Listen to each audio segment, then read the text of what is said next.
दिल्ली विधानसभा के बजट सत्र में मुख्यमंत्री रेखा गुप्ता ने अपने संबोधन में आम आदमी पार्टी सरकार पर कड़ा हमला बोला। उन्होंने कहा कि पिछली सरकार ने ऊंची ब्याज दरों पर भारी कर्ज लिया, जिसका बोझ आज भी दिल्ली सरकार उठा रही है।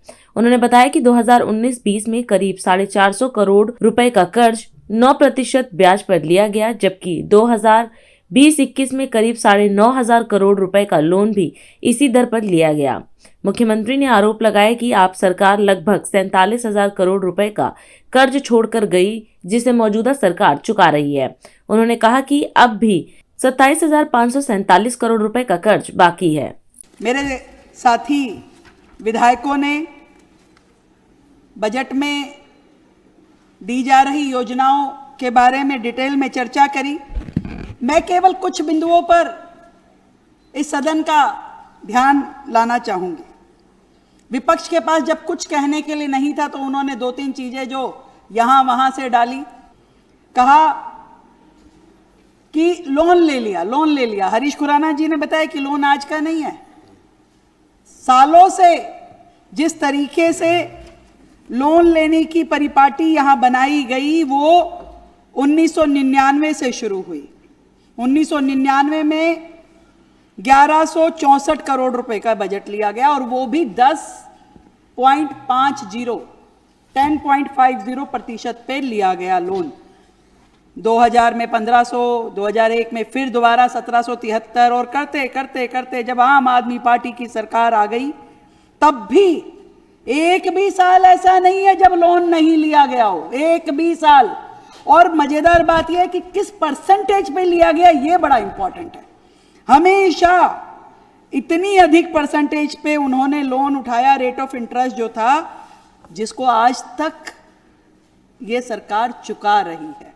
मैं बताना चाहूंगी विशेष रूप से 2019-20 में 450 करोड़ का लोन उन्होंने लगभग 9% पे लिया।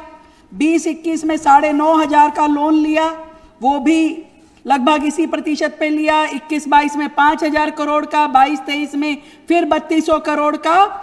और ये बिल्कुल सही फिगर कही कि इनके कार्यकाल में जो लोन था वो 47,000 करोड़ से भी ज्यादा का लोन हो गया।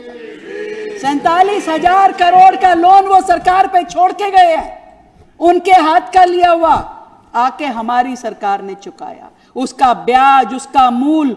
और आज की डेट में उनके लिए वे लोन का हिस्सा मैं बताना चाहती हूं 27,547 करोड़ रुपए आज भी उनका लिया हुआ लोन सरकार के ऊपर खड़ा है। ये बात बताती हूं। बात यहीं खत्म हो जाती तो और बात थी।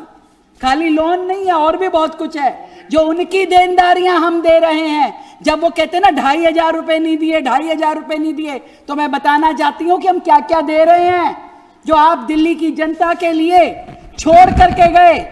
ये गरीबी, ये देनदारियां, 3700 करोड़ रुपए एक्सप्रेस वे का।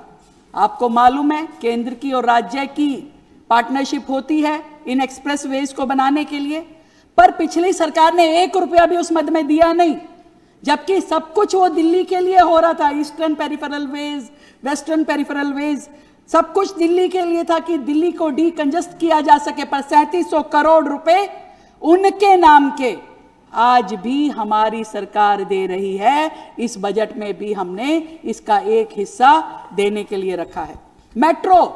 मेट्रो चली तो बताइए जरा किसका फायदा हुआ? आज लाखों लोग रोजाना मेट्रो में सफर करते हैं।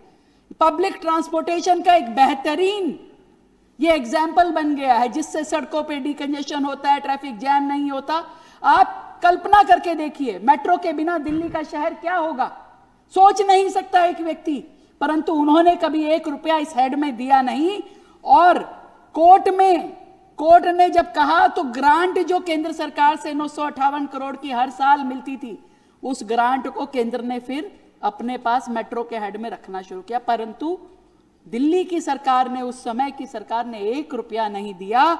आज भी 9,087 करोड़ रुपए उनके पेंडिंग थे फेज 1, 2 और 3 के, जिसमें से 2700 करोड़ रुपए हमने आने के बाद उनके हेड का चुकाया है। आज हम इस कार्यक्रम में आपसे विदा लेते हैं। आप अन्य खबरों के लिए बने रहे। राष्ट्र सर्वप्रथम, वंदे मातरम, जाग उठा है भारत। राष्ट्र सर्वप्रथम, राष्ट्र सर्वप्रथम, राष्ट्र सर्वप्रथम, राष्ट्र सर्वप्रथम।